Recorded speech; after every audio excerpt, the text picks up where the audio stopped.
no funciona. Este micro no funciona, ¿no? ¿Funciona?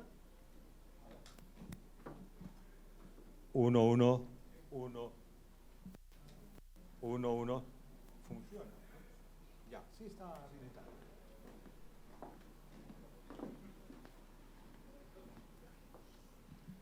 Buenas tardes con todos. Gracias por su asistencia, tanto los que están acá en la sala, en el auditorio del RSDS UNI, y al número mucho mayor que está en forma virtual a través de la sala Zoom Webinar, y por supuesto a los que nos están siguiendo por Facebook, YouTube y no sé qué más, Instagram también, LinkedIn. Muy bien, gracias. Estamos entonces procediendo en el trayecto que tenemos hasta agosto para la gran ceremonia de inauguración, de graduación de los líderes, última semana de agosto. Bueno, pues llegamos a un punto que creo es especialmente útil. Tenemos con nosotros al doctor Luis Cangalaya. Él es un doctor en educación y con una enorme experiencia en lo que es investigación, procedimientos para la investigación, métodos para la investigación. Él ha publicado varios libros sobre el tema y uno de ellos lo hemos publicado nosotros, acá en el fondo editorial, el Manual del Tesista, orientado particularmente a el área de ingeniería. Yo voy a traer la otra semana a los que estén acá presencialmente y también a los virtuales. Uno lo vamos a sortear acá y otro en los que estén en forma virtual. Es un libro que se lo recomiendo vivísimamente porque afronta de la manera más seria, más académicamente responsable que corresponde, pero también en un lenguaje que se puede entender. O sea que no es pretenciosamente inasequible, sino al contrario, deliberadamente asequible, como es lo correcto. El doctor Cangalaya es catedrático en la Universidad Cayetano Heredia, en la UPC y en la propia Universidad Nacional Mayor de San Marcos. Y por supuesto es la persona indicada para que pueda abordar y apoyarles en el tema de las ideas, las propuestas para el desarrollo sostenible en el Perú. Así que recibimos en estos instantes con mucho afecto al doctor Luis Cangalaya.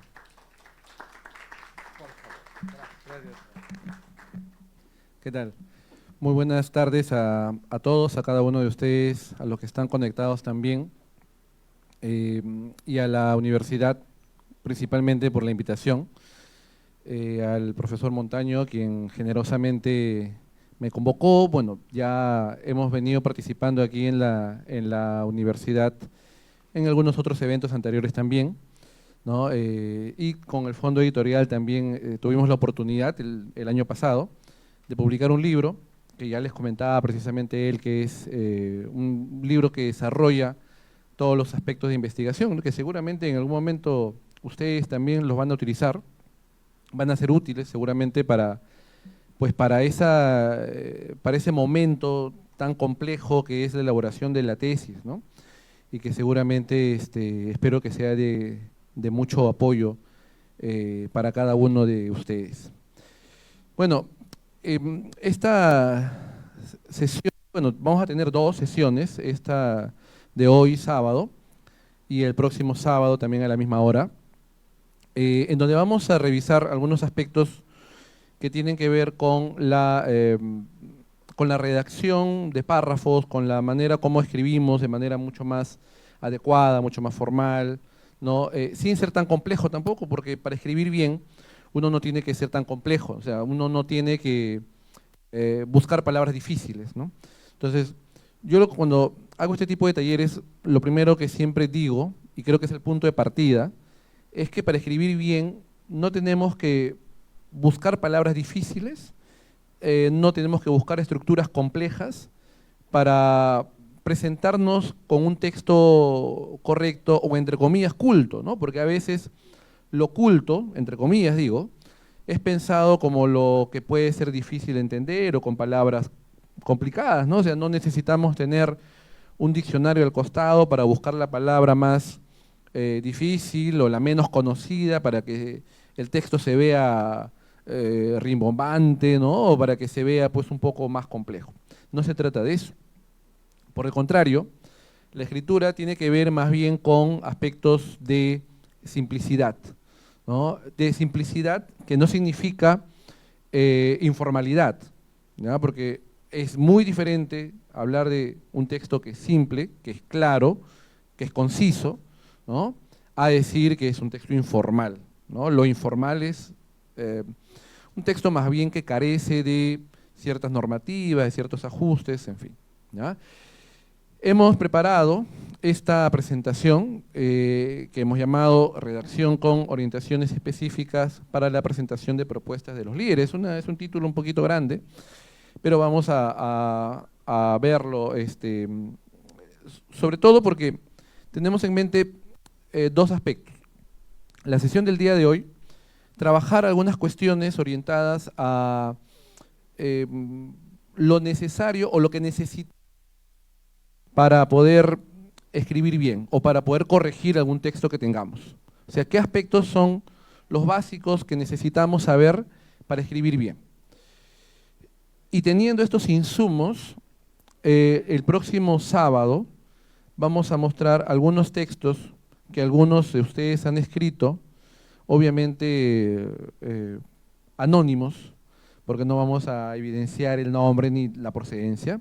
Entonces vamos a mostrar algunos textos que pueden ser de los que están aquí presentes o los que están, de los que virtualmente nos están acompañando. Mostramos algunos textos para poder identificar las correcciones o las mejoras que se podrían hacer a esos párrafos, porque ustedes han ido planteando ya la problemática, ¿no? Han desarrollado un párrafo pequeño sobre la problemática, han planteado algunos objetivos sobre esa problemática. Entonces, con los insumos que hoy día podamos recorrer, ¿no? Estos principios básicos de la redacción, la próxima semana podemos ir revisando algunos de estos aspectos. ¿Ok? Ese es el camino entre hoy y el día sábado, de tal manera que el día sábado estaríamos cerrando ya con esto. Y de ahí ya pues podremos mejorar nuestras propuestas y seguramente también podremos ya continuar con el desarrollo de lo que vamos a trabajar, de lo que cada uno de ustedes va a trabajar, porque recuerden que las propuestas que ustedes van a elaborar van a ir siendo seleccionadas, ¿no? Y luego de seleccionarse, cada vez van a ir quedando las mejores, ¿no? De las cuales se van a poder integrar también a esas propuestas. Entonces, la idea es ir perfeccionando, mejorando y corrigiendo todo ello. ¿De acuerdo? Muy bien. A ver, nosotros vamos a comenzar dando algunas indicaciones que tienen que ver con la redacción. Hay un proverbio árabe que a mí me gusta mucho y que se los comparto, que dice, si lo que vas a decir no es más bello que el silencio, no lo digas. O sea, si vas a decir algo que no sea más bello que el silencio, es mejor no decir nada. Y yo lo puedo aplicar y lo puedo relacionar también con la escritura. Si es que hay algo que nosotros vamos a escribir y que no sea legible, que no se entienda o que sea muy confuso, pues es mejor no escribirlo. Lo que quiero decir es que la escritura tiene que ser sencilla, clara, y no solamente la escritura es que tengamos que entenderla nosotros mismos, que somos los que estamos escribiendo, ¿no? Sino que quienes nos lean. O sea, saber quiénes nos van a leer y pensar en esos receptores, en esos lectores, para poder orientar nuestra escritura de esa forma. Nosotros debemos partir de esta... ok. A ver, avanza. O si lo pueden avanzar de ahí, por favor. Ok. A ver, quiero comenzar con algunas preguntas, ¿ya? Que seguramente algunos de ustedes se han hecho en algún momento y que me interesaría un poquito diagnosticar rápidamente. Primero, todos escribimos en todo momento, ¿sí? Es más, hoy en día escribimos mucho, ¿ya? Yo no estoy muy de acuerdo cuando hemos escuchado que muchas personas dicen, hoy en día con lo de las redes sociales, ¿no? Ya las personas ya no leen y ya no escriben, dicen, ¿no? Pues yo creo que sí escriben y sí leen. Claro, diferentes tipos o modalidades de textos, ¿no? Pero leemos y escribimos. O sea, el hecho que alguien entre, no sé, pues a una red social, a Facebook o a Instagram, y lees un post, una publicación, estás leyendo, ¿no? El hecho de que alguien escriba una publicación, ¿no? O que escribe, no sé, pues lo que le pasó en su mañana, ¿no? Y está escribiendo una publicación, está redactando, ¿correcto? Entonces, no es que escribamos menos, es más, creo que hoy en día escribimos más, ¿no? Porque tenemos muchos más espacios o canales donde podemos escribir. Podemos escribir en redes sociales, podemos escribir un correo electrónico, podemos escribir un mensaje de texto, un WhatsApp, etcétera, ¿no? Sino que tiene que ver más bien con las situaciones o los contextos en los que nos ubicamos para poder escribir. Y no escribimos siempre de la misma manera. Cuando yo me refiero a las dificultades o problemas que tenemos para escribir, me estoy refiriendo a la escritura formal. Me refiero a la escritura que tengamos, por ejemplo, si ustedes están en la universidad y en el momento que tienen que escribir, no sé, responder a una tarea o en el examen, si tienen un examen en el que hay una pregunta abierta y el profesor les deja la pregunta y ustedes tienen que escribir, no sé, un párrafo, ¿no? Para responder a esa pregunta y tienen algunas dificultades, o el profesor les manda a hacer una monografía o les manda a escribir un ensayo o lo que fuere, ¿ah? O elabora un foro de repente hoy en día, en un curso virtual, y dice, muy bien, el foro van a escribir sus comentarios sobre esta pregunta y ustedes tienen que redactar ahí un comentario o una respuesta. ¿Cuáles son esas dificultades? Escuchamos algunas preguntas, algún voluntario que desee, ¿qué dificultades tienes? Y lo vamos escuchando y vamos por ahí diciendo algunas propuestas de solución, ¿no? O a lo mejor te puedo ayudar a identificar el error que quizás estás cometiendo y por el cual no estás escribiendo adecuadamente. ¿Quién desea participar? ¿Alguien desea participar? Algo que se les ocurra, a ver. ¿Alguna idea, no sé, cuando estás escribiendo, cuando vas a escribir algo que te dificulte, que tú sientas que no... A ver, miren, ¿no les ha pasado alguna vez que pensemos en un examen? Tienes que responder una pregunta en un examen y sabes la respuesta pero no sabes cómo ponerla. ¿Les ha pasado? ¿A quién le ha pasado? Levanten la mano. Ajá, muy bien. Sabes la respuesta pero no sabes cómo ponerla. Ya. ¿Les ha pasado que saben la respuesta pero no saben cómo comenzarla? Pero la tienen, ¿ah? Si es que el profesor te haría una pregunta de manera oral, tranquilamente sí la podrías responder de repente. Pero si es que la escribes, quizás no sabes cómo comenzar, ¿no? A ver, otra situación. Sabes la respuesta, la escribes, y cuando ya terminas de escribirla, te queda la sensación de que algo faltó. Pude haberle puesto algo más aquí al medio, no sé, ¿no? Te queda una sensación de que, ¿no? Y tú te das cuenta porque luego conversas con tus compañeros y te dicen, oye, ¿y qué tal? ¿Respondiste bien la pregunta 5? Sí, respondí. ¿Y qué respondiste? Ah, esto. No, pero debiste haber respondido esto otro. Y te queda la sensación de que pude haberle puesto algo más, ¿no? ¿Correcto? Ya. Otra situación. Tienes que escribir la respuesta de la pregunta, tal cual como les estoy poniendo en el caso, pero entregas, lo que pasa es que no entendí lo que has puesto, porque a veces puede que estés escribiendo, que tú sí lo estés entendiendo, pero que la persona que te está leyendo no lo entiende. ¿Ya? Y te lo digo con conocimiento de que yo trabajo dictando cursos de redacción, de escritura. Entonces tengo cada ciclo, tengo alumnos, bueno, yo trabajo en pregrado y en posgrado. Entonces, cada ciclo tengo que leer muchísimos trabajos, textos, escritos y muchas cosas. Y entonces muchas veces leo textos que los entiendo fácilmente. Y en algunas ocasiones leo textos que no los entiendo. Y a veces no entiendo lo que leo y a veces me cuestiono si el problema soy yo o el problema es el texto, ¿no? Porque digo, no lo entiendo. Y entonces hay sesiones de retroalimentación. Entonces, a veces con el estudiante me acerco y le digo, ¿qué cosa quisiste decir acá? ¿No? Y él me explica, no, acá quise decir esto, esto. Yo le digo, mira, si es que esta fuera una evaluación oral, tendrías 20 porque me has respondido muy bien. Pero eso no está en el texto. Entonces, esas cuestiones suceden principalmente por una cuestión de que no estamos organizando bien lo que vamos a escribir.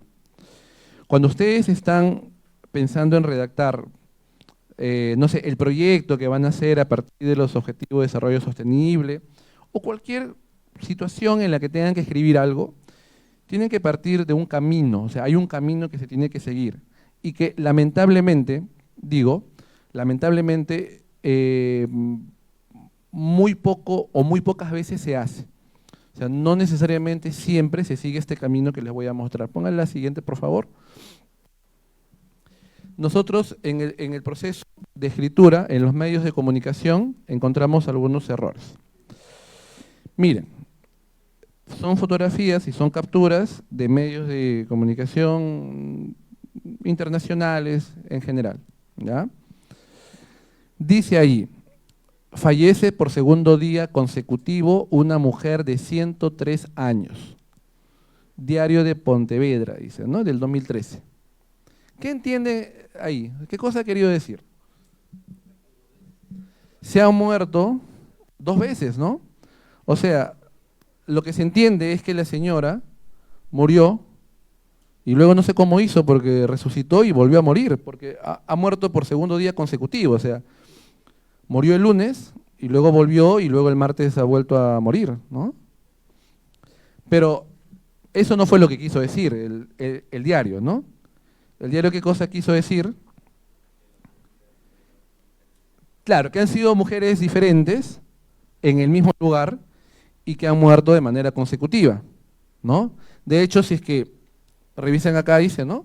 Que primero murió una mujer llamada Aurora Montes, ¿no? Que falleció ayer a los 103 años, y dice, la casualidad o el destino hicieron que su muerte tuviera lugar solo un día después de que Pontevedra despidiera a otra centenaria de la misma edad, ¿no? O sea, eran 2 mujeres diferentes.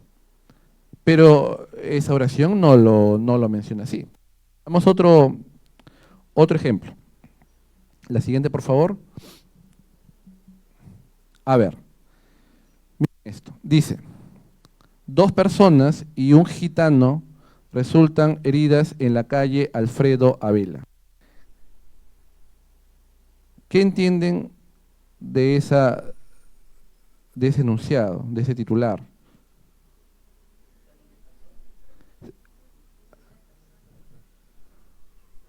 A ver, ya, yo lo entiendo como que ahí hay algo de discriminación, ¿no?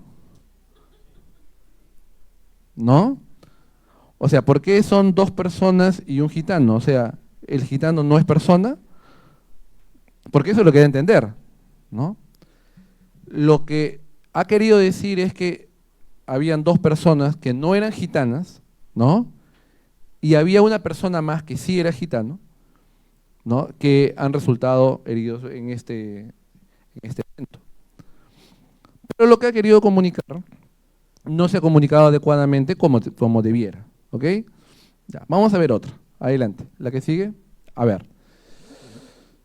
Es un texto, ¿ya? Es un texto de otro diario que dice: otras dotaciones intervinieron una navaja de 11 centímetros que merodeaba por el polígono industrial Bertola sobre las 11:30 de la noche del viernes y despertó las sospechas de la policía local, etc. ¿Qué sucedió con la navaja? O sea que la navaja estaba caminando, estaba merodeando, ¿no? por el polígono industrial Bertola. Y entonces estos agentes han ido y han capturado a la navaja, que estaba merodeando. ¿Ok? Eso es lo que dice. Obviamente que eso no es lo que ha querido decir, ¿no? Lo que ha querido decir de repente es que encontraron una navaja que es el arma que se utilizó para, no sé, pues, ¿no? Para un asalto o algo por el estilo, ¿no? Ahora, vamos a ver un caso más reciente y más local. La siguiente, por favor.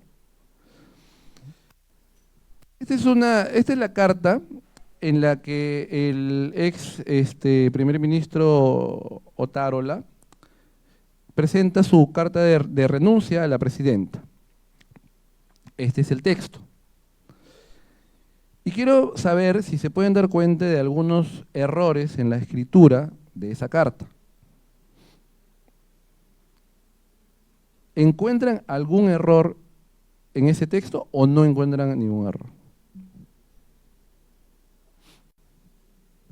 La carta es tal cual, o sea, no ha sido modificada para nada, es tal cual.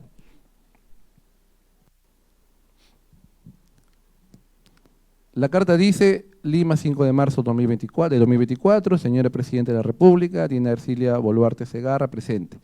Tengo el agrado de dirigirme a usted para expresarle mi saludo y al mismo tiempo presentar ante su despacho mi renuncia al cargo de Presidente del Consejo de Ministros. Le reitero, señora Presidenta, por la alta confianza depositada en la gestión que lideré por 140 días, así como mi estima personal. ¿Algo encuentran que esté? No sé, gráficamente o... ¿Cuál? A ver. El cargo, ¿ya? ¿Este acá? Arriba también. Ya. ¿Cuál es el problema ahí?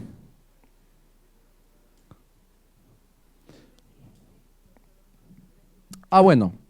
Presidente o presidenta es válido. O sea, no es el problema del presidente o presidenta. El problema está en la mayúscula. Los cargos no deben ir con mayúscula. Pero hay una tendencia generalizada de que los cargos estén con mayúsculas, lo cual es un error, ¿ya? Es un error. Si yo digo presidenta de la República, es un cargo, va con minúscula. Si yo digo, no sé, pues ministro de Medio Ambiente, va con minúscula, ministro, ¿no? Yo he visto muchos textos, por ejemplo, judiciales, ¿no? Dice, juez, y con mayúscula, la J. No debería ir porque es un cargo. Hay una cuestión que hablan de que hay una cuestión de respeto y algo por el estilo. Pero si hablamos normativamente, los cargos no llevan. O sea, nosotros cuando nos referimos a una redacción formal, nos alineamos a lo que dice la gramática del español, ¿no? O sea, hay unas normas que tenemos que cumplirlas porque son las... O sea, las normas están para poder cumplirlas, ¿no? Entonces, la norma dice, bueno, los cargos en este caso no llevan mayúscula, entonces presidenta no debería llevar mayúscula. Como por ejemplo la palabra despacho. Bueno, despacho no es un cargo, pero despacho no debería ir con mayúscula porque no es un nombre propio. De hecho, por conocimiento general desde el colegio, nos han enseñado que las mayúsculas solamente se emplean en los nombres propios, ¿no? Los nombres propios deben llevar inicial mayúscula. Eso es regla del colegio, ¿eh? Los nombres propios. Correcto. Bueno, es usual también encontrar fechas en donde se le pone Lima, 05 de enero, 06 de marzo, 07 de agosto, ¿no? No, es 5 de enero. Las fechas no es 05 de enero, es 5 de enero, es 5 de marzo, 6 de marzo, ¿no? No es 06 de marzo, es 6 de marzo, ¿no?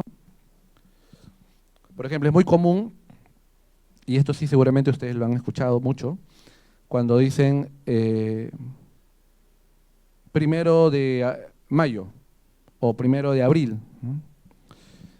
Primero es un número ordinal, primero, segundo, tercero, cuarto, quinto, ¿sí o no? Es un número ordinal. Ordinal viene de orden. Segundo, tercero, cuarto, quinto, sexto. Yo hablo de fecha, sería 1 de mayo, ¿no? O 2 de mayo, o 3 de mayo. ¿no? Porque si yo digo 1 de mayo, podría decir 2 de mayo, onomástico.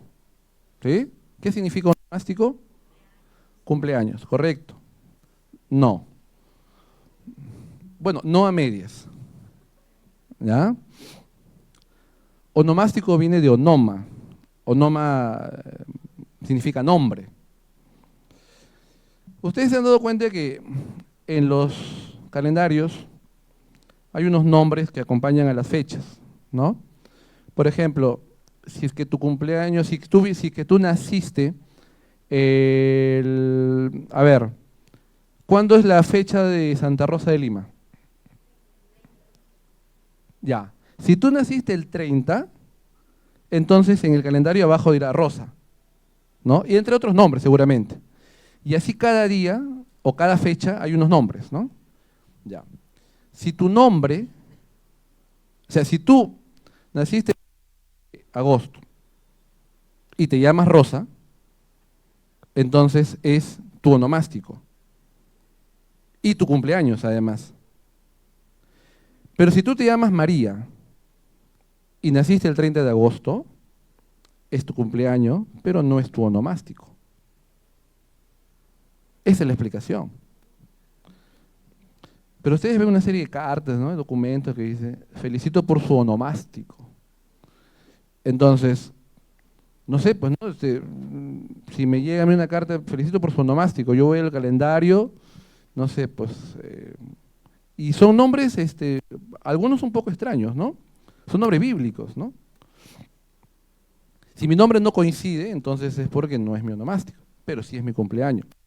Eso quiere decir que hay personas que pueden tener cumpleaños y onomástico, pero hay personas que solo tienen cumpleaños. O sea, onomástico no es un sinónimo absoluto de cumpleaños. Ahora, cuando ustedes estén en la reunión familiar de cumpleaños, y no sé, pues de repente el papá o el tío dice, muy bien, quiero felicitar por el onomástico. Ustedes van a decir, no, perdón, es su cumpleaños, no es su onomástico. Y explican el motivo de por qué no es su onomástico. La siguiente, por favor. Muy bien. Este es el proceso de escritura al que me refería, ¿ya? Les decía que tenemos un problema a veces generalizado de no seguir procesos para poder escribir. Lo que normalmente hacemos, y pongo el ejemplo que hicimos al comienzo, ¿no? Un examen. El profesor te entrega tu hoja fotocopiada con tus preguntas y tú comienzas a responder, ¿no? Como se te va ocurriendo. Y muchas veces también sucede cuando tenemos que entregar algún trabajo o algo. Nos sucede con frecuencia, por ejemplo, cuando escribimos un correo electrónico. Escribes un correo electrónico y a veces te pasa que lo escribes y, bueno, no sé, a mí me ha pasado también alguna vez. Pueden escribir sin haber planificado previamente lo que van a escribir, ¿ya? Yo había estado revisando algunos de las propuestas que ustedes han hecho, han redactado su problemática y ello, ¿ya? Y no es que estén mal, ¿ya? En realidad me parecen bastante buenas, bueno, al menos las que he leído sí están bastante buenas, ¿ya? Pero ojo, cuando nosotros revisamos un texto, revisamos dos aspectos principalmente: contenido, redacción. O sea, y es más, son dos aspectos que van de la mano, ¿ya? Porque como dije al comienzo, tú podrías tener un texto con un contenido muy bueno, pero si no está bien escrito, no se va a entender. Y viceversa. De nada te sirve que tengas un texto bien escrito cuando el contenido es nulo, cuando está vacío, cuando no comunicas nada, cuando el contenido está mal. Entonces, son dos aspectos que van de la mano. Y a veces el aspecto de la escritura no la tomamos tan en serio, no lo tomamos tan en cuenta. O sea, y es importantísimo, ¿eh? Es importantísimo. Y no lo digo porque yo sea profesor de redacción o algo por el estilo, lo digo porque hoy en día en el mundo académico en el que ustedes están, en el que ustedes se desenvuelven, Ustedes realizan una serie de trabajos escritos en donde la escritura es fundamental, la buena escritura. Imagínense que van a escribir su tesis y el jurado cuando lee su tesis no entiende lo que han querido colocar. Que puede ser, dicho sea de paso, una tesis muy buena en contenido, pero si no entiende lo que tú estás comunicando, el jurado te la va a rechazar, ¿no? O te la va a devolver para que la corrijas, ¿no?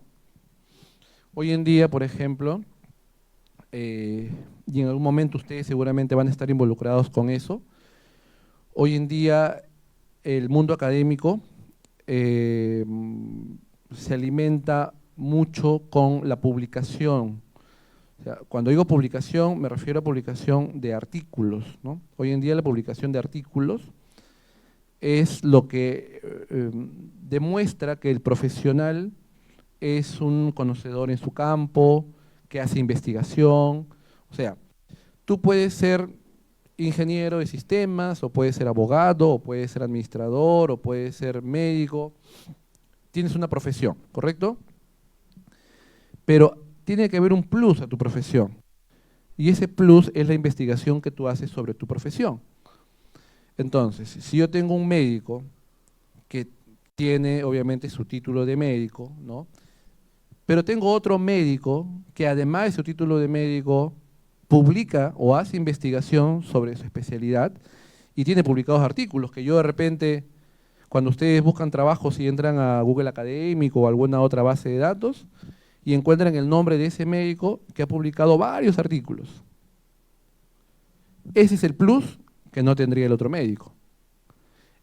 Y eso pasa con cualquier profesión, ingeniero, arquitecto, abogado, cualquier profesión que te imagines, ¿ya? Hay una idea muy equivocada, ¿ya? Y lo digo, mira, estando aquí en la uni, hay una idea muy equivocada que dice, no, si estudias ingeniería entonces escribes menos, escribes poco o no escribes. Eso es falso. Si los ingenieros no escribieran, no habría libros de ingeniería, ¿no? O sea, no habrían artículos de ingeniería. Busquemos artículos de ingeniería, hay muchos artículos de ingeniería.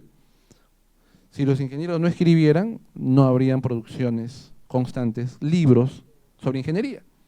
Entonces tiene que escribir, ¿ah? Y tiene que entenderse lo que escribes. Entonces, acuérdense, ¿eh? Planificación, que es el primer momento, ya, importantísimo, planificar lo que voy a escribir. Ahorita voy a ir con cada uno de ellos. Textualizar, que es la escritura en sí misma, y esto que no pueden dejar de realizar cuando escriban, ¿ya? Varias de sus propuestas de repente solo se quedaron aquí en la textualización y no en la revisión. Entonces tienen que hacer la revisión antes de la entrega. Y yo les voy a decir qué aspectos tienen que revisar, ¿ya? Pasemos a la siguiente, por favor. A ver. 3 preguntas clave que tengo que tener en cuenta al momento de planificar. Primero, tengo que saber sobre qué voy a escribir. Tengo que tener claro sobre qué voy a escribir, ¿no? Clarísimo, ¿no? Yo no escribo sobre algo que se me va ocurriendo en el momento. No. ¿Ya? Ese tipo de escritura automática, que lo que fluye en mi cabeza voy a escribir, no. Eso no es, ¿no? Porque eso genera dificultades de las que ya hemos hablado. Y cuando yo hablo de sobre qué escribiré, es importante hacer algo que no sé si ustedes hoy en día lo hagan, ¿ya? Y si no lo hacen, recomiendo que sí lo ejecuten, que es la elaboración de resúmenes, esquemas, ¿no? Organizadores gráficos, que ayuda mucho a ordenar las ideas. Mis estudiantes de pregrado, por ejemplo, en los cursos de redacción que tenemos, ellos escriben textos, ¿no? O sea, el curso consiste en redactar. Entonces se les enseña cómo redactar y ellos escriben textos. Pero ellos tienen que mentalizarse que el texto se escribe en función que hay una planificación previa, o sea, hay una... Primero, por ejemplo, que han revisado información para que escriban, pues. O sea, yo no escribo de lo que se me ocurre, ¿no? Yo escribo porque he revisado bibliografía, he visto libros, libros, páginas web, etcétera, ¿no? He leído esa información, la he resumido, la he entendido, y eso es un proceso largo, ¿ah? O sea, no es un proceso rápido, es un proceso largo. Y luego de eso, he elaborado, no sé, una estructura, un esquema o algo por el estilo. Entonces, yo ya sé qué cosa voy a escribir. ¿Ustedes han visto los índices de los libros? ¿Eh? 1, 1.1, 1.2, etcétera. Ya. Ese tipo de esquema, que es un esquema numérico, por ejemplo, sirve mucho para poder planificar lo que voy a poner. Entonces, yo puedo organizar mis ideas en función de lo que voy a poner. Y eso evitaría que suceda lo que les puse en el ejemplo del correo, ¿no? O sea, escribo un correo electrónico y luego mandé el correo y digo, uy, me olvidé de ponerle esto. O en tu examen, escribes la respuesta y tú dices, uy, pero debía haberle puesto acá al medio algo. Pero ya escribiste, ya ocupaste todo el espacio, ya lo entregas nomás, ¿no? Porque no hay una planificación. Entonces, la planificación tiene que ver con, tengo que saber qué voy a hacer de ideas, ¿no? Pongo las ideas que voy a colocar, un borrador, o sea, comienzo a enumerar cosas, ¿no? Todo lo que voy a poner, y lo voy ordenando y lo voy organizando. No escriban nada si es que no han planificado lo que van a escribir. Todo en la vida requiere una planificación, ¿no? Para que yo esté parado aquí, ha habido una planificación. Para que se haga este evento, ha habido una planificación. Para que tú vengas a sentarte aquí, ha habido una planificación. Para que los jóvenes que están en el virtual, en el espacio virtual, también han planificado. Si ellos no hubieran planificado su tiempo, ahorita de repente estarían con otra ocupación, ¿no? Ustedes, ¿no? Por ejemplo. Para todo en la vida tiene que haber una planificación. Llegar a tiempo, para cumplir con algo, con alguna entrega, con todo lo que tú pienses en la vida, la planificación. En la escritura, con mucha más razón. ¿Ya? Entonces, el consejo es no escribas algo sin haberlo planificado antes. ¿Ok? Tiene que estar planificado. Tengo que saber a quién voy a escribirle, o sea, a quién me voy a dirigir. Si tú escribes un texto, no es lo mismo o no es la misma forma como yo le escribo, no sé, a ver, voy a escribir un correo electrónico, no es lo mismo el correo que le escribo, no sé, al director de la escuela, de la facultad, que escribirle a mi compañero de clase, ¿no? O sea, el receptor implica una modulación, un cambio, una forma diferente de estructurar el texto. Ustedes piensen que lo que van a escribir en sus proyectos, en sus trabajos que van a ser producto de todo esto, va a ser un texto que va a ser leído por todo el mundo, ¿no? Tiene que ser legible, tiene que ser entendible, ¿no? ¿Y cuál es el propósito de mi texto? ¿Qué es lo que quiero hacer con mi texto? Quiero informar, quiero convencer, quiero narrar algo, quiero caracterizar algo, ¿no? Siguiente, por favor. Cuando tú ya tienes planificado, recién, entonces, nos ponemos a escribir. No escribo de frente, escribo porque he planificado, porque tengo este momento previo de lectura, de revisión, etc. Tengo claridad sobre lo que escribo, o sea, qué cosas me puedo ir preguntando, ¿no? O sea, estoy seguro de lo que estoy escribiendo, estoy seguro, estoy de acuerdo, estoy convencido de lo que estoy escribiendo. ¿Es necesario que incluya citas? Bueno, acá yo estoy pensando en un texto formal, ¿ya? Si ustedes desarrollan un texto formal, ¿no? En el que están revisando información de internet o libros de la biblioteca y van a tomar esa información, tienen que citar, ¿no? No pueden copiar y pegar, simplemente.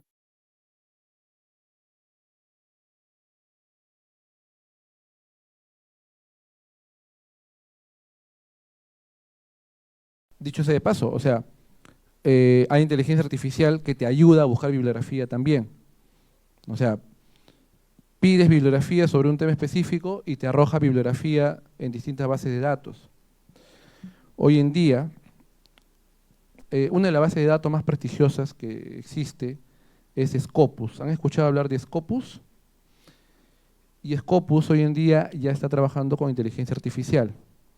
O sea, entran a la página de Scopus y está trabajando con inteligencia artificial. O sea, la búsqueda dentro de la base de datos también se permite. O sea, lo que quiero que entiendan es que no está mal usar la inteligencia artificial, está muy bien. Está muy bien usarla, ¿no? Pero usarla adecuadamente. O sea, hoy en día yo puedo abrir inteligencia artificial y pedir, no sé, 20 documentos como referencias bibliográficas sobre un tema y te los va a buscar y te los va a entregar. ¿Cuál es mi trabajo? Entrar a leerlos, descargarlos, revisarlos y tal. Ahora, dicho sea de paso, abro otra inteligencia artificial donde también yo puedo subir PDFs y pido resúmenes y me bota resúmenes. No les voy a decir los nombres porque no es el tema de hoy día, ¿ya? Pero hoy en día sí se hace eso. O sea, hay una inteligencia artificial que tú subes un PDF, pides resumir y te lo resume, ¿no? Antes de entrar a la sala, justo estaba conversando con el encargado del... Hay inteligencia artificial en la que yo puedo subir un PDF y le puedo preguntar cuáles son las ideas más importantes o las conclusiones de ese PDF y te las bota. Te bota las conclusiones del texto. Tú le pides que escriba las conclusiones, te las escribe las conclusiones.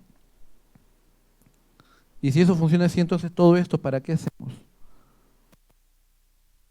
Pero es que no necesariamente te lo da, o sea, la escritura es totalmente adecuada, ¿ya? Es importante ser consciente que en esta etapa estamos escribiendo un borrador.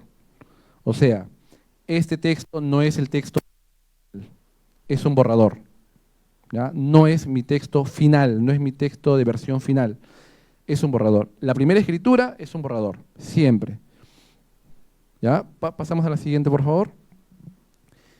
Porque tiene que pasar por esta etapa, que es la etapa de revisión. ¿Qué tengo que revisar? Principalmente, si estoy escribiendo oraciones y párrafos. Esto que parece tan sencillo, a veces no lo es, ¿ah? O sea, a todos nos han enseñado en el colegio cómo escribir una oración, un párrafo, ¿no? El verbo y todo eso.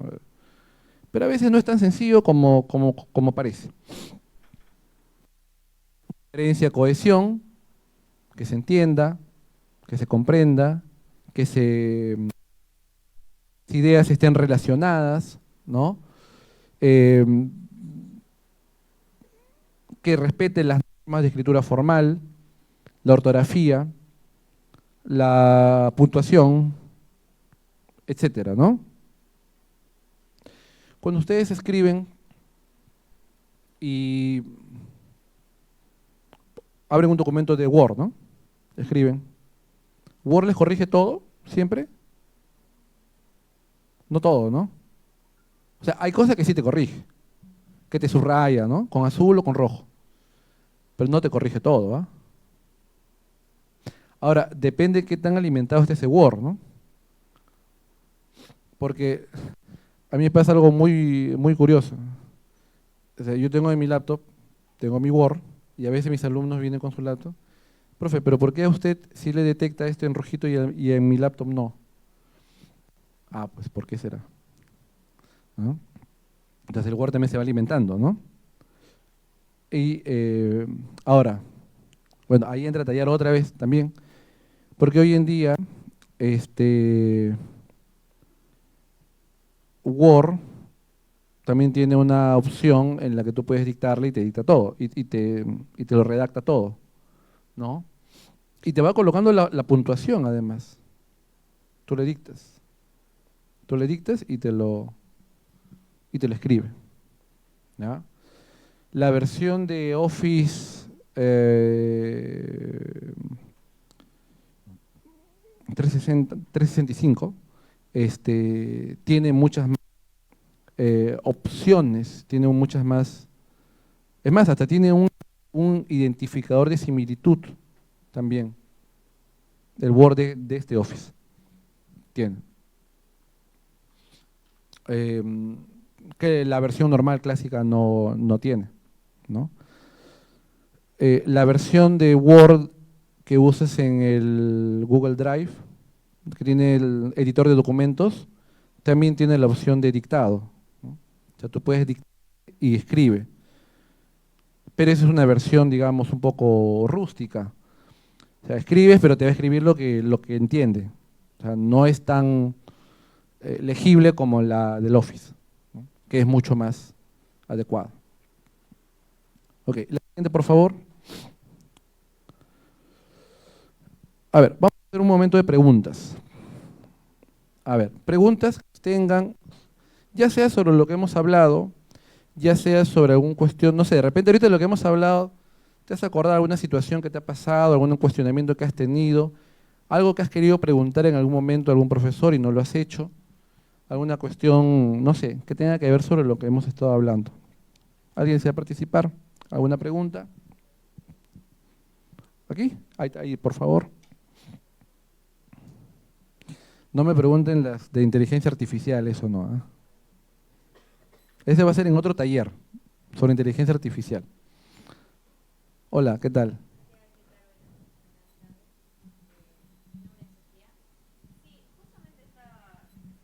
Muy atenta a la clase y bien, tengo sí cierto problema al momento de redactar ahorita que estoy haciendo mi plan de tesis y, y es curioso porque en mi clase, bueno, en la clase cuando la profesora revisaba a cada uno, ¿ya? A mí se me era muy fácil corregir a mis compañeros, pero cuando revisaba el mío yo decía que estaba bien y en el momento de que me corregía nadie entendía. Entonces, ¿cómo es posible de que sí yo detecte rápido en otras personas y no en el mío?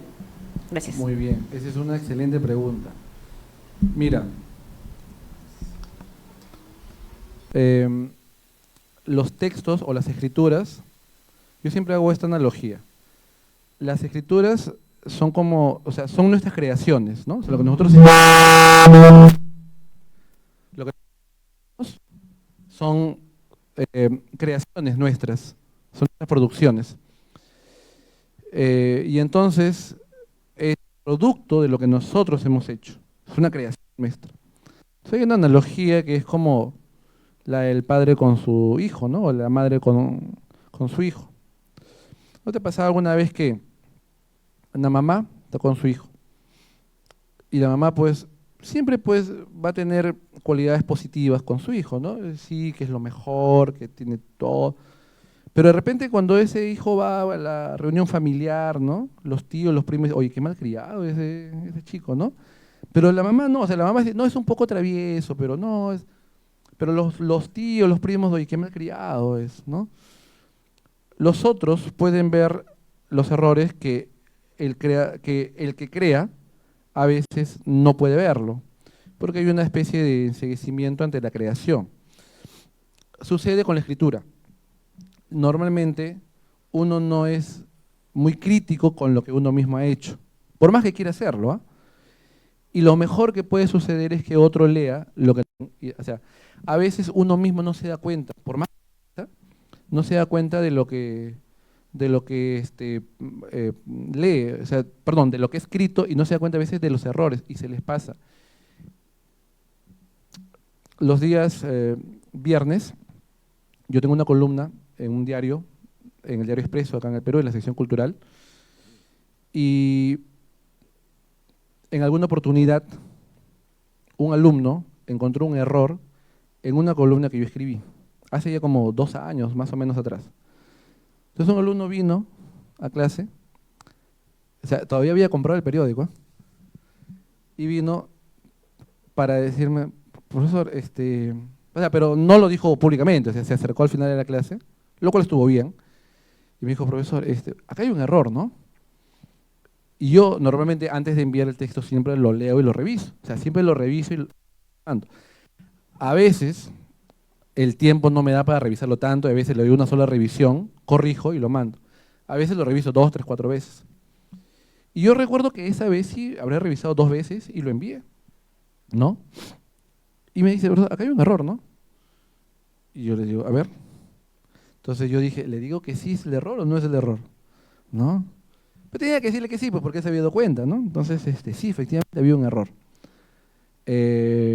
Había un error de un gerundio. Un gerundio es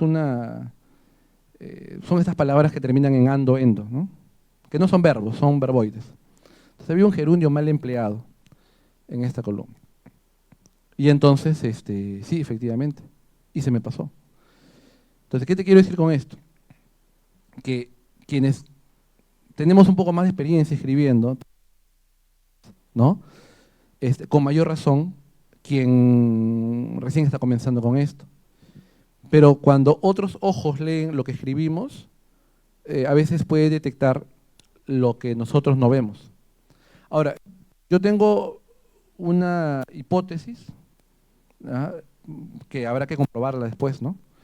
Pero yo tengo la impresión que se lee mejor o que puedo darme cuenta más de los errores cuando el texto está impreso que cuando está en la pantalla. No sé si les pasa a ustedes, ¿ya? Pero, y esta vez que yo revisé, lo revisé en la pantalla. O sea, a veces yo imprimo, veo y encuentro errores que no vi en la pantalla. No sé si es una cuestión de que se adecua a mi vista mejor, o si le pasa a la mayoría, si se adecua más al papel que a la pantalla, o que la pantalla es engañosa, o que no sé, que la vista, no sé. Debe haber ahí alguna explicación científica que lo acredite, pero particularmente creo que la lectura en el papel a veces puede detectar en la pantalla. Listo. Entonces, la sugerencia sería que otros siempre, o sea, traten de que haya coevaluaciones, ¿no? En lo que ustedes escriben. ¿Alguna otra pregunta por aquí? A ver, por aquí adelante, por favor.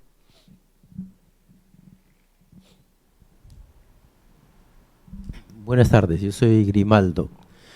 Yo trabajo temas de conflictividad social, ¿ya? Y diariamente tengo que emitir alertas, 3, 4 alertas diarias.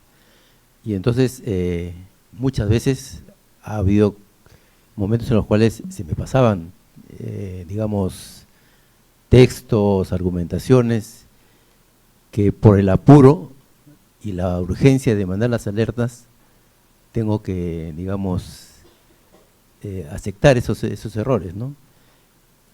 Normalmente los que lo reciben no lo han comentado por lo menos desfavorablemente, pero después ya cuando uno revisa el texto se da cuenta, ¿no? Entonces, ¿qué hacer en esas situaciones de emergencia, ¿no? Uno tiene que emitir permanentemente estas informaciones. Bueno, ahí el contexto es otro, ¿ah? Porque si el contexto es una alerta de emergencia, ¿no? O sea, hay una urgencia de enviar ese mensaje, pues obviamente la prioridad es el mensaje y no la formalidad. O sea, ¿qué quiero decir? Que lo más importante ahí es que el mensaje llegue. O sea, no es más importante la manera como está escrito. O sea, mientras que llegue el mensaje está bien. Es como, es como el mensaje de WhatsApp. Un mensaje de WhatsApp, la finalidad es la prontitud, ¿no? O sea, el mensaje de WhatsApp, la finalidad no es escribir pues adecuadamente, con tildes, comas. Claro, eso sería lo ideal, pero no es, digamos, su finalidad de un mensaje de WhatsApp, escribir con comas, tildes, puntos, no, sino más bien es la prontitud, es la rapidez, es la inmediatez.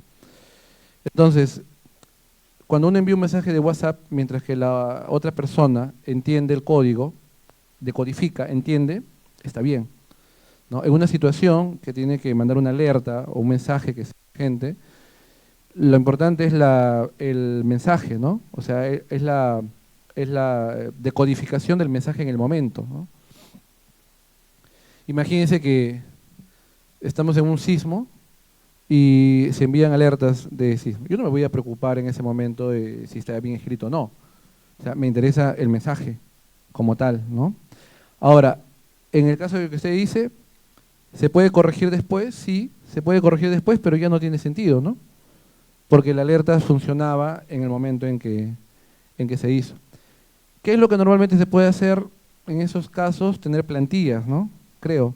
O sea, si usted tiene una serie de plantillas sobre más o menos los mensajes hacia dónde van o los que usualmente se envían, hay plantillas en donde si tengo que enviarlo inmediatamente, cambio unas cosas y mando la alerta. Con plantillas, ¿no? Ese podría ser un camino, ¿no? Bien, ¿alguien más por aquí? ¿Todo bien? Ya. ¿Preguntas? Ok. Bien, ahora. Voy a mostrarles algunos párrafos. Son un poquito grandes, pero solamente quiero mostrarles algunas cositas que he identificado en estos párrafos. Porque hay algunos errores, ¿ya? Que creo que los podemos ir evitando. O sea, me van a servir para tomar en cuenta los errores que se pueden cometer y que hay que evitarlos al momento de escribir, ¿ya? Los párrafos, corregir estos errores de redacción, o que de repente este texto provenga de una traducción. Quizás el idioma original estuvo en otro, no sé si inglés u otro, y en la traducción se han cometido estos errores. Entonces hago esta aclaración primero, copié los textos y luego identifiqué que habían algunos errores en estos párrafos de los Objetivos de Desarrollo Sostenible de la página oficial. La siguiente diapositiva, por favor, para ver los párrafos. Ya, a ver, este es sobre el primer objetivo. ¿Ya? Este es el objetivo 1. ¿Ya? Es el objetivo 1 que trata sobre erradicar la pobreza. ¿Ok? Entonces, hasta ahí todo bien, ¿no? No voy a leerlo todo porque si no, no vamos a demorar mucho leyendo todo, ¿ya? Sino que yo lo que he hecho ha sido marcar algunas cositas en donde identifique algunos errores. Siguiente diapositiva, por favor. Ahí está. Ahí los he resaltado. A ver, repito que es el texto tal cual como está en la página web oficial. Ahí está el link, además, ¿ya? De donde lo saqué. Entonces encontré lo siguiente. Del objetivo 1, encontré esto. Hay una expresión que se está repitiendo. ¿Cuál es? Pobreza extrema, correcto. Entonces, no es muy adecuado reiterar, repetir, ¿no?, la misma palabra cuando yo puedo hacer alusión a esa palabra. Entonces, es más, dice, ¿no?, erradicar la pobreza extrema para todas las personas en el mundo para el 2030 es un objetivo fundamental de la Agenda 2030 para el desarrollo sostenible. La pobreza extrema, entendida, ¿no? O sea, yo podría hacer alusión. Hay una forma, o sea, hay formas, hay estrategias que yo puedo utilizar.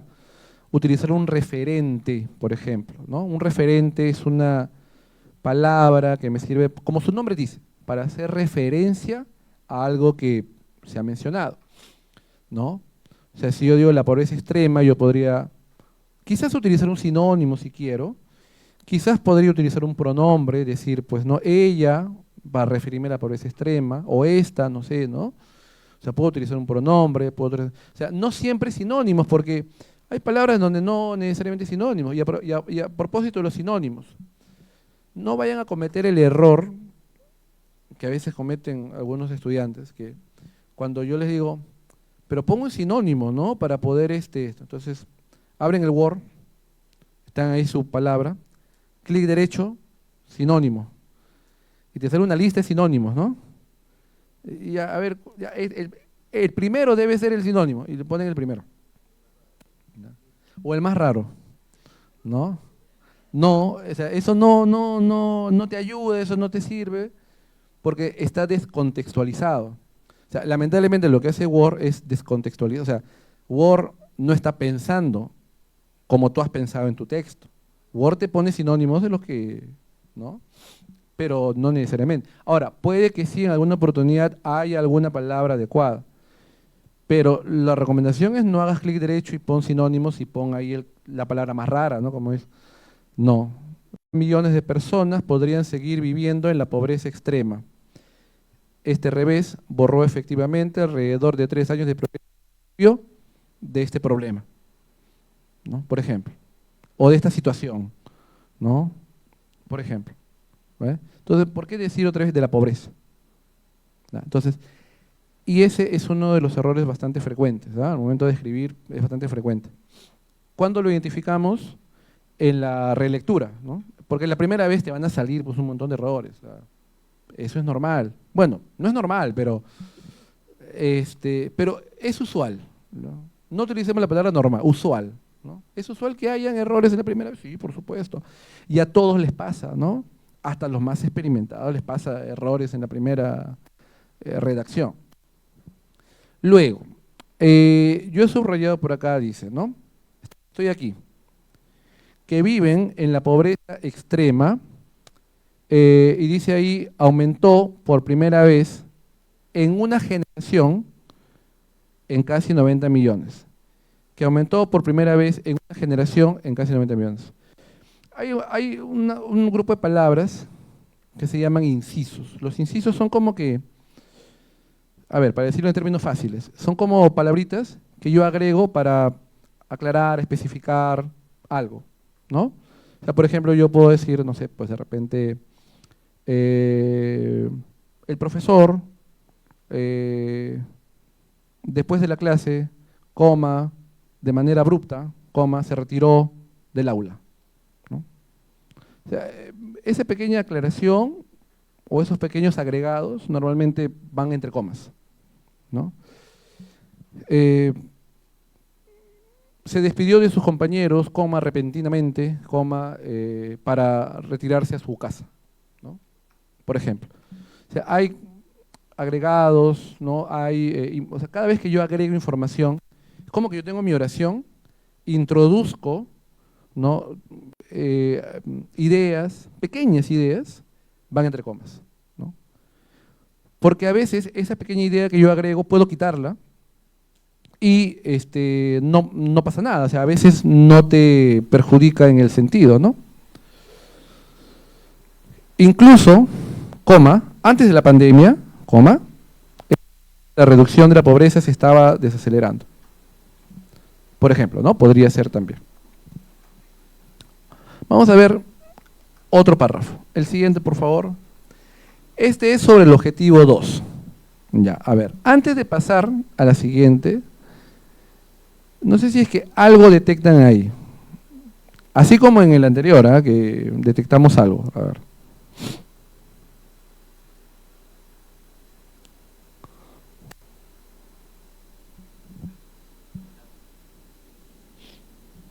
¿Alguien encontró algo?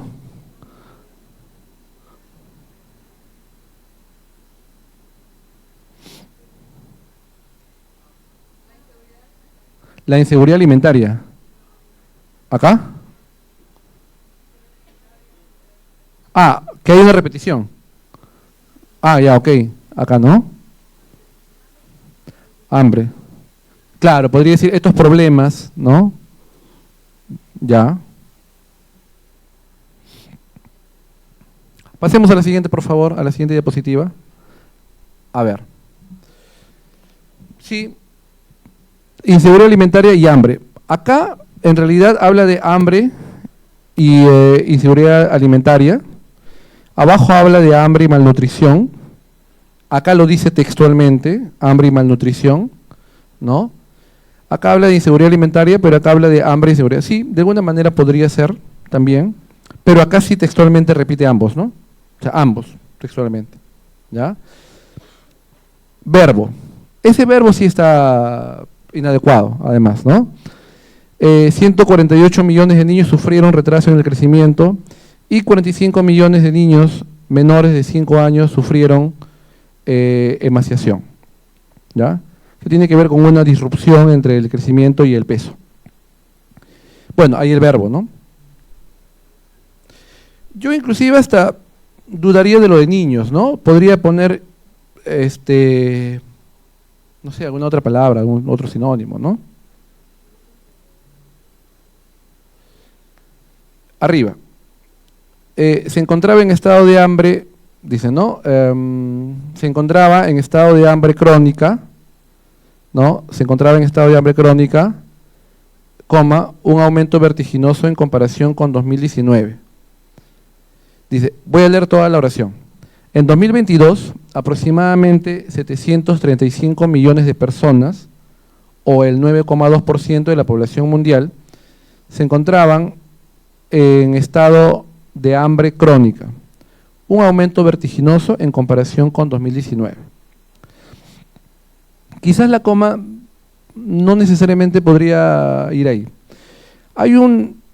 hay dos signos de puntuación que casi no se usan. ¿Cuáles son? Punto y coma es uno, y los dos puntos. Hay otros signos que son auxiliares, ¿no? El guión, la raya, las comillas, ya. El punto y coma, es más, yo creo que el punto y coma es el signo de puntuación más excluido que existe, al menos en el español. ¿Ah? Es el que no tiene amigos, el que lo excluyen, el que no lo usan, pero el que las personas que lo usan se sienten como que, estoy usando punto y coma, ¿no? Porque los dos puntos sí, a veces cuando hacemos una cita, ¿no? Dijo lo siguiente, 2 puntos, ya, sí se usa casi. Punto y coma casi no. Bueno, después vamos a hablar de punto y coma. Los 2 puntos no solamente tienen una función de enumerar, ¿no? Cuando yo digo, a ver, por ejemplo, fui a la biblioteca y leí 3 libros, 2 puntos, y enumero mis 3 libros que leí, ¿no? O sea, no solamente cumple la función de enumerar, los 2 puntos también cumplen la función de citar, ¿no? Sócrates dijo lo siguiente, 2 puntos, solo sé que nada sé, ¿no? También, ¿ya? Pero también los 2 puntos sirven para poner una especie de conclusión, de relación inclusive de causa-efecto. Esa es una de las funciones que casi no se usa. Bueno, que se debería usar, ¿ya? Como por ejemplo acá. Podría, de repente, haber puesto, se encontraba en estado de hambre crónica, 2 puntos, un aumento vertiginoso en comparación al 2019. Porque esa última idea, un aumento vertiginoso en comparación con 2019, es como un cierre de la oración, ¿no? Es como una especie de conclusión o consecuencia, ¿no? Entonces sería mejor ponerle 2 puntos, no una coma, ¿no? Claro, tú ahorita estarás pensando, y si esto está en el documento oficial de la página oficial, ¿qué me va a corregir la próxima semana cuando presente mis textos? ¿No? Pero repito, puede ser que esto se deba a una cuestión de traducción, ¿no? O de error de edición, ¿no? O sea, puede ser también, pero igual, estamos aprovechando para poder verlo. Pasamos a la siguiente, por favor. Ya, a ver acá. Acá no sé si es que algo ubican.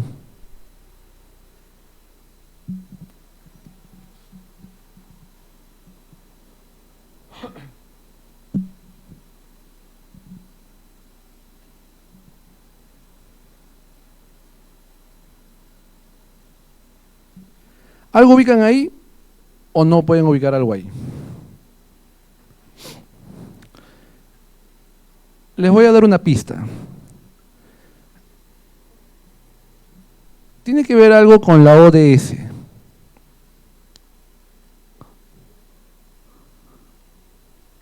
ODS significa Objetivo de Desarrollo Sostenible, ¿no? Ya, muy bien. Ya, hay algo ahí. Acá aparece ODS, ¿no? ¿Y dónde más aparece? Bueno, acá, pero completo, ¿no? Ok. La siguiente diapositiva, por favor. Ahí está. ODS, ODS. Ya, ¿qué es lo que sucede? ¿Cuál es la razón por la cual yo colocaría una sigla o una abreviatura o una forma abreviada de una palabra? ¿Por qué? ¿Para una cita. Bueno, ya, corre, ok. Si yo voy a repetir frecuentemente en mi texto Objetivo de Desarrollo Sostenible, para no repetir toda la palabra, entonces la primera vez podría abreviarla, hacer la indicación de la abreviatura y luego ya solamente decir ODS, ¿no? Porque si no estaría escribiendo los Objetivos de Desarrollo Sostenible y toda la frase ponerla siempre. Entonces, cuando yo utilizo una forma abreviada o una sigla como ODS, significa que, arriba inclusive, ¿no? Vamos a suponer que es la primera vez que lo voy a mencionar. alcanzar la meta de los Objetivos de Desarrollo Sostenible, paréntesis, ODS, paréntesis. La primera vez lo puedo mencionar. Y luego, ya simplemente diría, los ODS suponen un compromiso, porque ya lo dije. Si yo ya enuncié al comienzo que Objetivos de Desarrollo Sostenible es ODS, ya no tengo por qué volver a repetir Objetivos de Desarrollo Sostenible, ¿no? O sea, simplemente ODS, ¿no? Si no, no tendría sentido haber hecho la forma abreviada arriba. ¿Sí? ¿Se entiende? Eso sucede con las siglas, ¿no? O con los acrónimos también. ¿Saben lo que es un acrónimo? No es igual que una sigla. ¿Alguien sabe qué es un acrónimo? Les doy un ejemplo. A ver, le doy un ejemplo para que ustedes me digan la diferencia. Sigla AFP, ahorita que está de moda AFP, ¿ya? Acrónimo CEDAPAL. ¿Cuál es la diferencia? La sigla solo usa la primera, ¿ya? ¿Y el acrónimo?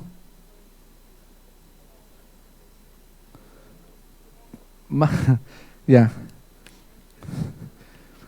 La sigla usa solamente la primera, y el acrónimo no. No. Bueno, claro, el acrónimo no, pero utilice las primeras 2 letras o 3. Lo que pasa es que el acrónimo forma una nueva palabra. CEDAPAL es una palabra, es un sustantivo. Como RENIEC, ¿no? CEDAPAL. ¿Qué significa CEDAPAL? ¿Alguien sabe? Servicio de agua potable y alcantarillado. Ok, servicio de agua potable y alcantarillado. Pero servicio de agua potable y alcantarillado no ha tomado solo la primera letra, ¿no? O sea, ha tomado las letras a conveniencia para formar una palabra. CEDAPAL es una palabra, ¿no? RENIEC, registro de Estado Civil. ¿Qué más?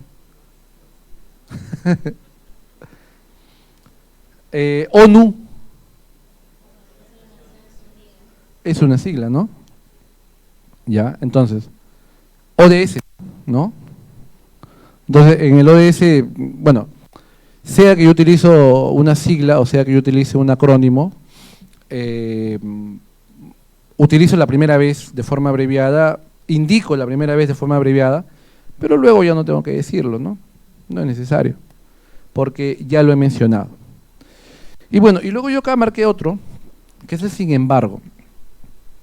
Esta puede ser una cuestión más de estilo, ¿ya? O sea, puede que no necesariamente esté mal, pero normalmente el sin embargo, a ver, primero pensemos qué es el sin embargo. ¿Qué tipo de conector es el sin embargo?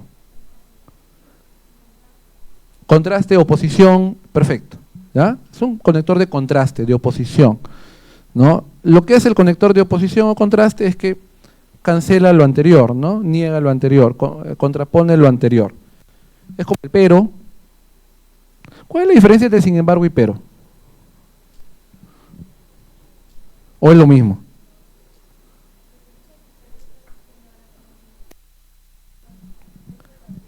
¿Ya? ¿Ok? ¿Ya?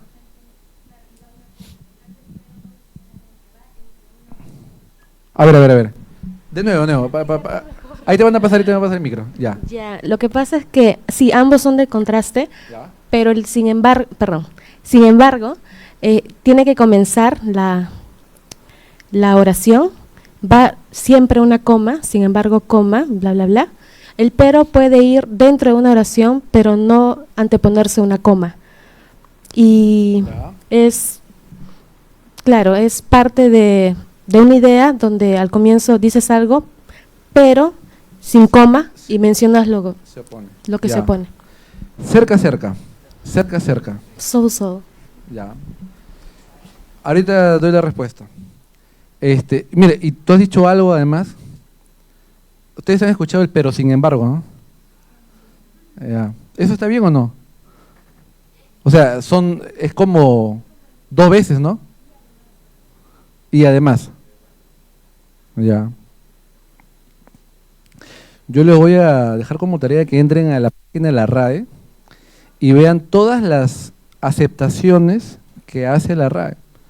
El pero te dice que es una expresión de énfasis. Es como no sé, pues, ustedes, bueno, siempre se han hecho estos ejemplos del subir para arriba, ¿no? Avanzar hacia adelante. Entonces, en la página de la RAE hablan de expresiones que se dan énfasis. Y en la oralidad, dice, es permitido expresiones de énfasis. Cuando ustedes dicen, iré yo personalmente. Si tú dices, iré yo personalmente, es obvio, ¿no? Bastaría con que tú digas, iré personalmente, ¿no? Iré, simplemente, ¿no? Iré personalmente, ¿no? O sea, iré simplemente. Pero bueno, hay expresiones de énfasis que son permitidas. ¿Ya?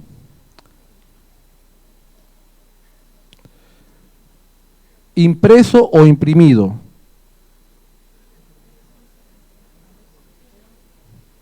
Ambas. ¿Frito o freído? Ambas. Claro, la sugerencia está en cómo construyes el verbo, ¿no? Frito. Pescado frito es mejor que pescado freído, ¿no? Claro. Por ejemplo. Bueno, para no alejarme de la pregunta. Sin embargo y pero son 2 conectores de oposición, pero tienen una diferencia. Se lo voy a explicar de la manera más sencilla posible. Tiene que ver con intensidad. El pero es un conector de oposición, digamos, menos intenso. El sin embargo es más intenso. ¿Ya? El pero usualmente tiene, o frecuentemente tiene, una coma antes. Por ejemplo, yo puedo decir, en una oración corta, ¿eh? Una oración corta, por ejemplo, vine a la universidad, coma, pero llegué tarde. Es una oración corta, simple, ¿no? Coma, pero llegué tarde. Si es una oración de repente más compleja y requiero una oposición más fuerte, por decirlo así, puedo utilizar un sin embargo. Y podría decir, no sé, pues, ¿no? Después de toda la... A ver, no. Estudié todos los cursos dados por el docente, punto y coma, ¿bien? Punto y coma. Sin embargo, coma, no pude obtener la máxima calificación en las evaluaciones finales. Es una oración más grande, más compleja, ¿no? Que requiere una oposición mucho mayor. Y ese, sin embargo, es punto y coma, sin embargo, coma.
Y si es un párrafo diferente, es otra idea. Entonces, acá lo ideal hubiera sido continuar, ¿no? Porque dice, sin embargo, todavía persisten las desigualdades en el acceso a la atención sanitaria. Está hablando de lo mismo. Lo adecuado hubiera sido continuar, ¿no? Hubiera sido mejor continuar. Ahora, no es que el sin embargo es un sinónimo absoluto del pero, ¿no? O sea, son similares, sí, pero no son sinónimos absolutos. O sea, intercambiables, no. ¿Ya? A ver, si yo quisiera buscar un sinónimo para el pero, podría ser más, sin tilde. Más sin tilde. Porque hay un más con tilde, ¿no? ¿Qué significa más con tilde? Es un adverbio de cantidad, ok. Yo podría utilizar un más sin tilde, ¿no? Vine a la universidad, coma, más no pude ingresar, ¿no? O sea, ese sí es un sinónimo, digamos, equivalente. Y si el más sin tilde es un sinónimo equivalente del pero, ¿cuál sería el sinónimo equivalente del sin embargo? No obstante, exactamente. No obstante. Punto y coma, no obstante, coma, ¿no? Por ejemplo. Los conectores, que son tan valiosos en nuestro idioma y en la escritura, son sumamente valiosos, permiten establecer esta relación, ¿no? Esta conexión de ideas, este entendimiento de las ideas, ¿no? Y para eso también es importante, ojo, también evitar repetir los conectores, ¿no? Imagínate que yo a cada rato ponga pero, ¿no? Cuando escribas tu texto, explicas. Un conector muy usado para explicar es el conector es decir. Es decir. Entonces tú estás diciendo, estás explicando, es decir, tal, ¿no? Coma, es decir, tal, ¿no? Y a veces llenas el texto con es decir. Pero hay sinónimos, ¿no? Para es decir. En otras palabras, en otros términos, ¿no? Etcétera. Así como hay sinónimos para además, ¿no? Conector de adición, asimismo, además, también, etcétera, ¿no? Entonces, que las repeticiones no solamente sean repeticiones, o sea, no solamente preocuparme de las repeticiones de las palabras, sustantivos o verbos, los conectores también hay que evitar que se repitan, ¿ya? Bueno, acá yo subrayé esto porque podría ir una coma, a lo mejor, y acá también podría ir entre comas, ¿no?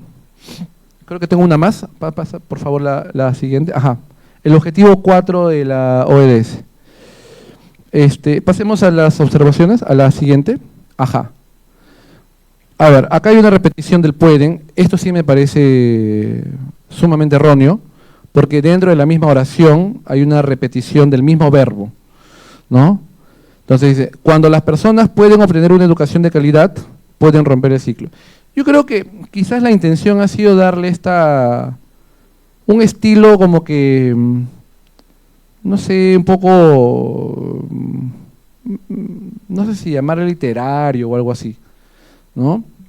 Pero lo adecuado hubiera sido no colocar. Y esta de acá es una palabra que es muy genérica. Hacer es de las palabras que las podemos utilizar para todo y no es correcto. Hacer el desayuno, hacer una carta, hacer la tarea, cuando yo podría escribir preparar el desayuno, ¿no? Redactar una monografía, o sea, y utilizarlo para todo no es correcto. Y acá está, ¿no? Que debería ser cambiado.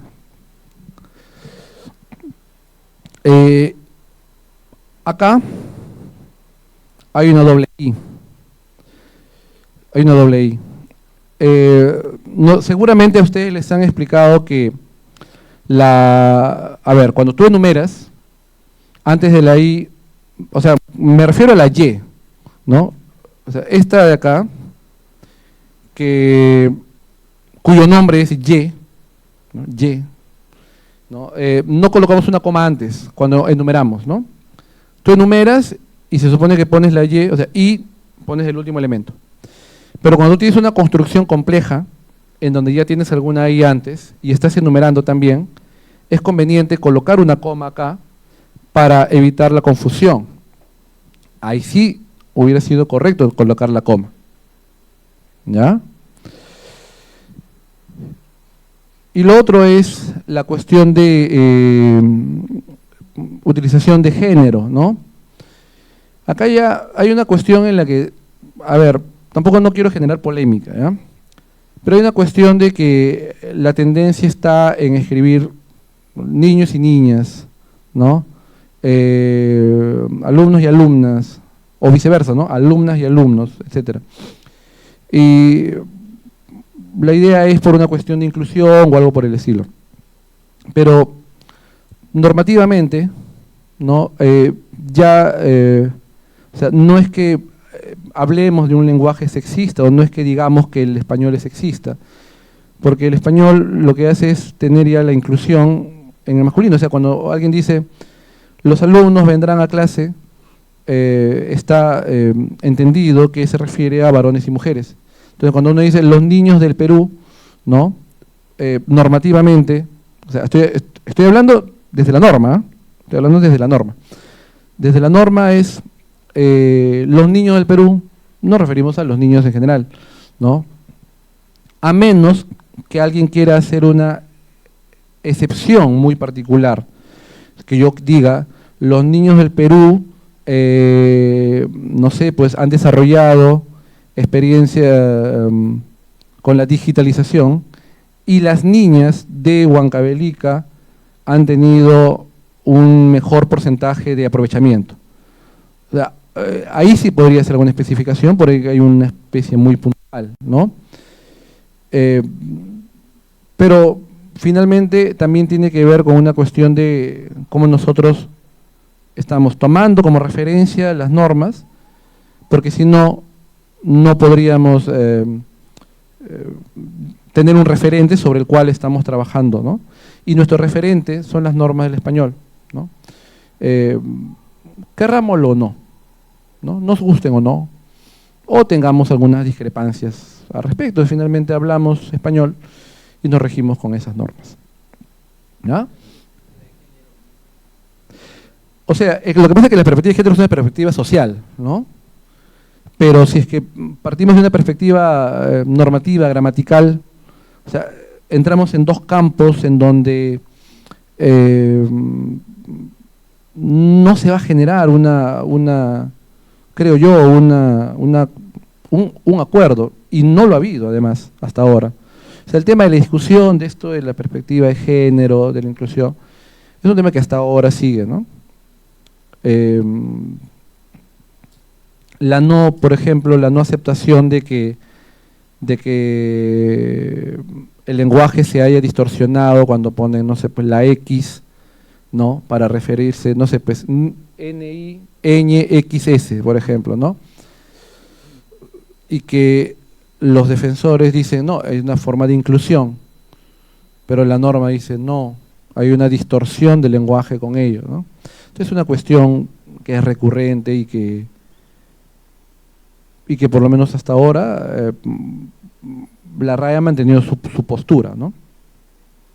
Bueno, no sé, preguntas finales, porque ya estamos casi ya, estamos sobre la hora. Preguntas, algo que quieran consultar, preguntar de repente sobre lo último. A ver, ahí atrás, por favor. Muchas gracias. Yo tengo una duda sobre el uso de los números y porcentajes en el texto.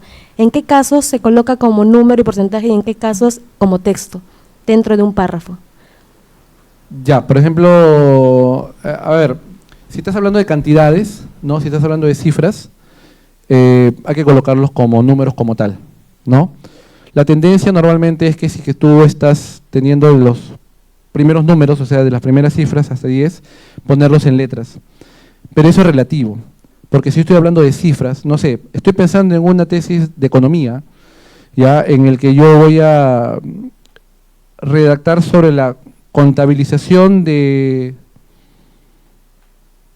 de la economía en cuestión de dinero, no sé, pues 1 millón o 3 millones o 4, o sea, estoy hablando de dinero, estoy hablando de cifras y es que colocarlo en números, ¿no?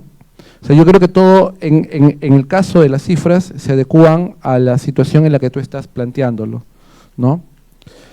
Usualmente, repito, las cifras hasta 10 se colocan en letras y de ahí en adelante en cifras. Pero va a depender mucho de la adecuación que tiene el contexto en el que tú lo escribes. ¿Hay alguna pregunta más? ¿Todo bien? Bueno, la próxima semana vamos a dar algunas pautas muy puntuales, finales ya sobre esto que hemos hablado ya, y vamos a presentar algunos textos anónimos que han escrito, bueno, quizás alguno de ustedes o de alguno que está en el espacio virtual, y los vamos viendo, los vamos corrigiendo, vamos viendo qué tal están, ¿no? Qué cuestiones se pueden ir corrigiendo al respecto, ¿sí? Bueno, muchas gracias por su presencia, por su compañía, también a los que están conectados, y nos vemos la siguiente semana. Por favor.